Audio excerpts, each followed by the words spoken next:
સુરતમાં traffic police દ્વારા હેલ્મેટના મુદ્દે શરૂ થયેલી કડકાઈ વચ્ચે લોકોમાં મિશ્ર પ્રતિસાદ નોંધાયો છે।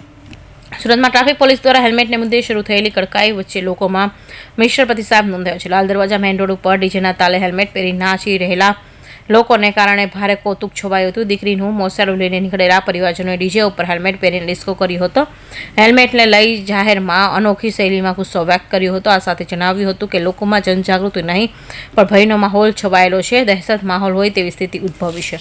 આજે એક સામાજિક પ્રસંગ દ્વારા અમે બધા ભેગા થયા હતા અને પ્રસંગમાં જતા ફેરી હું ખાસ કરીને જોયું હતું કે લોકો હેલ્મેટ લેવા માટે પડમ પડી અને ખૂબ રોડ પર દહેશતનો માહોલ, ડરનો માહોલ ઊભો હોય એવો માહોલ સર્જ્યો હતો।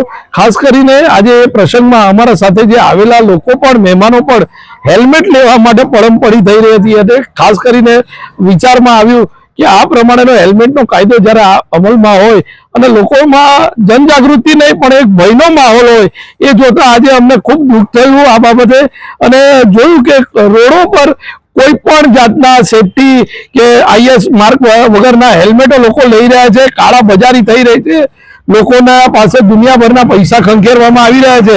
ખરેખર એ તપાસનો વિષય છે અને જનજાગૃતિ એવી હોવી જોઈએ કે ખરેખર આઈએસ માર્કના સારામાં સારા કંપનીના હેલ્મેટ લોકો પાસે જવા જોઈએ અને એ હેલ્મેટ એમણે પહેરવા જોઈએ। એ અમારી પોતાની એક ઈચ્છા છે, પરંતુ આવી રીતે ભયનો માહોલ બનાવીને કોઈને હેલ્મેટ પહેરાવે એ યોગ્ય નથી।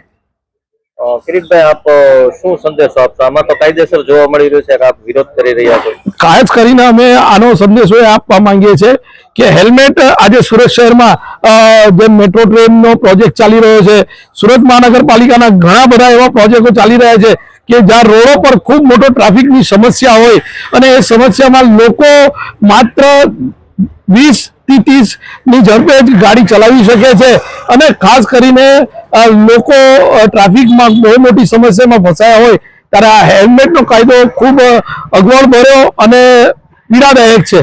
ખાસ કરીને આ હેલ્મેટનો કાયદો જે હાઈવે રોડ પર આવતા વ્યક્તિઓ માટેનો જ હોવો જોઈએ, કારણ કે એ લોકો ખૂબ દૂરથી અપડાઉન કરતા હોય છે ત્યારે આ લોકોએ ફરજિયાત આ હેલ્મેટ પહેરવો જોઈએ। જેવી જનજાગૃતિમાં અમે પણ સામેલ થઈએ છીએ, પરંતુ સિટીમાં આની ખરેખર કોઈ જરૂર નથી, માટે આ સિટીમાં આ હેલ્મેટનો કાયદો રદ થવો જોઈએ।